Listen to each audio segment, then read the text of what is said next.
جاء أعرابي إلى النبي صلى الله عليه وعلى آله وسلم فقال: يا رسول الله، علمني خيرا. فقال صلى الله عليه وسلم: قل سبحان الله والحمد لله ولا إله إلا الله والله أكبر.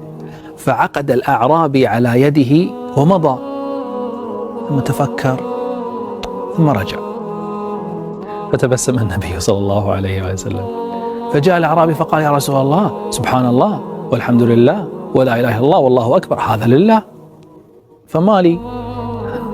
فقال له النبي صلى الله عليه وسلم: يا أعرابي، إذا قلت سبحان الله قال الله صدقته، وإذا قلت الحمد لله قال الله صدقته، وإذا قلت لا إله إلا الله قال الله صدقته، وإذا قلت الله أكبر قال الله صدقته، وإذا قلت اللهم اغفر لي قال الله قد فعلت، وإذا قلت اللهم ارحمني قال الله قد فعلت، وإذا قلت اللهم ارزقني قال الله قد فعلت.